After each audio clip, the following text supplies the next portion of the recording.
He does sometimes try to force them to the ledge, and that forward air at the end of his dash is just plenty of kills on the side of Sonix. So let's see. He does go back to Sora here after playing amazing on the Zelda. Yep. There's just no defensive play when you go up against Sonix because he will just stay aggressing. Speaking of aggressing, it was actually Vin that's jumping in right now, but he ends up mixing up his forward air and getting a grab. Okay. Doggo coming out but gets hit by the homing attack. It's crazy to go Zelda to Sora. I feel like there's such different characters. Obviously, you want to play out of shield. You want a couple things up B out of shield, certain things, but that back air just really isn't there like it's there with Zelda and yeah, the punishes won't be as hard, but there are other benefits because it seems like you could be a little bit more aggressive with Sora in this matchup because you would never see Vin approach if he was using Zelda. Yeah, exactly. At least not in this matchup. The defensive is there. We do find ourselves on Final D too for our grand finals, so that's pretty fitting. I do like how Vin has been using Blizzaga in this matchup. And Thundaga, man. Faraga, not so much. But the rest, the other two, I like how he covers the landing. It's not working right now because somehow Sonix is able to go real low and then pop back up. But once he gets the timing on that Thundaga, I think it can definitely be a detriment to Sonix's game, man. Yeah, Vin was going for the big reads with that down smash. Just nothing kills Sonix, man. And then everything kills that he's going for. That's what it seems like, but honestly, he's just so good at placing those kill moves. Yeah, drops 2 kill moves there. And F-tilt killing is actually insane. Yeah, it's just rude. F-tilt comes out, it doesn't work, he shields it, and then another F-tilt runs it back. Sonix gets the kill there, and now he's starting to rack up that extra credit damage. Ooh, waits for the air dodge. I feel like this is the only thing that Sora has, right? Like when he tries to be cheeky and cheek him out, he's still able to get back to ledge very quickly here. But Vin finds himself in the air, and now he's going to try to land. Doesn't get the... no Blizzaga. That actually probably could have been the stock. I mean, we've seen Vin get a lot from Blizzaga, but I mean, Sonic's just playing evasive, you know? And he's also kind of outplaying Vin at the ledge here, which is very rare. Vin, that's always Vin's ledge. This whole map was pretty even, except for that double kill that he got. And now it's just a runaway because of how well Sonix was playing at the ledge there. Yeah. Oh, gets the dog off the ledge, though. Wow, the last hit not connecting. Unfortunate for Vin. Sonix fights through the rigor. That is crazy. Yeah, and still having 3 stocks, too. He just has to go really deep to get him out there, and I think he can get a kill or two. I mean, he's at 162. I just think for the future, if he has no fear going off the stage, that will help him, because you know who has no fear going off the stage is Sonix. He will find his way back anytime. Man, and I gotta say, Vin struggling really hard to find this first stock here. I mean, it was looking great at the beginning because, I mean, Vin has no issues when it comes to putting on percent, but it's really when it comes to closing out the stocks here, like, what are you gonna do? Yeah, I mean, that's looks like nothing in game 1, because that was a very solid 3 stock, I must say. Yeah, I got no problem with Frog walking out of the venue like he should have had this game, because I think that would have been a little bit more entertaining than that first one. 3-0 the side of Sonix. Yeah, Vin's gonna have to put something together. We're gonna see if he sticks with the Sora. Looks like we're gonna go small battlefield, and I know that Vin has played Sonix many a times in the past with his Zelda, but it looks like we're confident with the Sora here. Confident after a 3-0. Don't know where that's coming from, but we'll find out. Yeah, well, I mean, Vin's the kind of person who does adapt. So, that was a funny footstool. Yeah, it was like a sit down.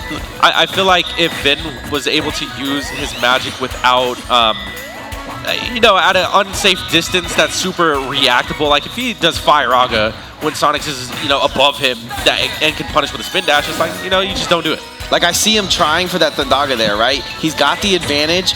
I feel like if he goes just a little bit farther out there, he might find that. Just, you have to shake these top players up with things that they haven't seen before, which is very hard because most of them seen everything. Just like that corner play that we just saw Vin do, and that's what I'm talking about. You know when Vin is playing well, when he's being that tricky. Vin being possessed by the Sora Spear. That was an incredible patient back air from him, taking the first stock. Yeah, now up a little bit, gets a little aggressive, but is still living better now. Yep. Okay, Okay, gets a stray hit. I like that tech chase. Sonic's just going to go ahead and get out of there, though. Yeah, and he's okay with all this extra credit. He's okay with getting 1 or 2 taps here. Might go up under the stage, and I like that from Vin because that homing attack was actually destroying Vin when it came to his recovery, but this time Vin recovered so low that homing attack really was a non-factor. I don't think anything more can be said about how comfortable Sonic feels off stage. I think he's one of the best players of all time for just how his ability to feel so safe out there. Look how deep he is going out there. And that was genius for Vin to actually stall with his Thunder while also throwing at a hitbox, so Sonix couldn't just get the homing attack for free. But I agree with you. As long as Sonic does have a jump, he could pretty much make it back from anywhere. I mean, I always used to watch you play, and I always felt like, Foe, that you were so comfortable in the scariest of positions off stage, knowing that you could just do your up B and tech it and all that, something other players don't have. Yeah, I mean, watching Sonix just play so low to the blast zone just blows my mind. It's also one thing when you're confident in your ability to stall, to really screw around with the internal metronome of your opponent, to really mix them up and be like, oh, hey, you were supposed to be at the ledge at this point. Later. You were supposed to be at the ledge at this point, but you've stalled so much that now I'm out of position. Yeah. You're just pretty much going to recover. Yeah, Vin had a bit of a lead, but and is actually pushing his lead to the limit here.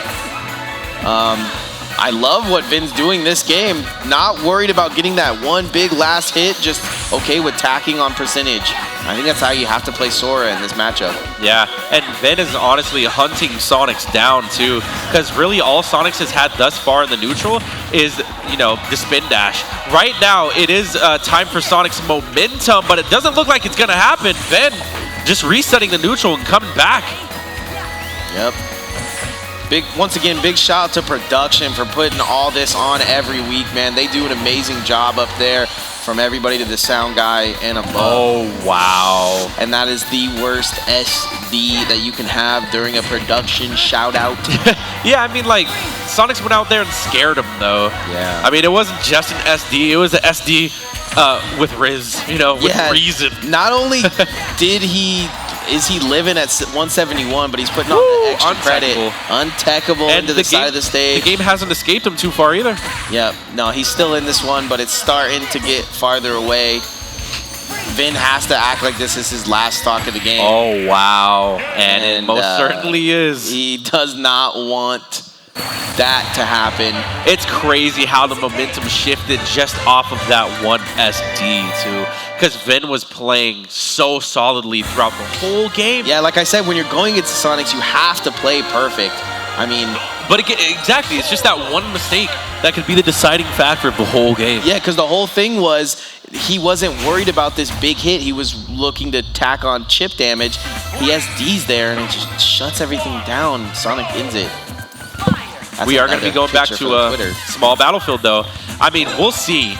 I mean, because Vin went from getting 3-stocked to pretty much being in the lead all of game 2. So, I mean, like, whatever is going on in his head is working to an extent. I don't know if it's working right now, but... Oh, Mike saves him, in my opinion. No. He would have made it back. Yeah, Sonic would have magnet hands that. Okay.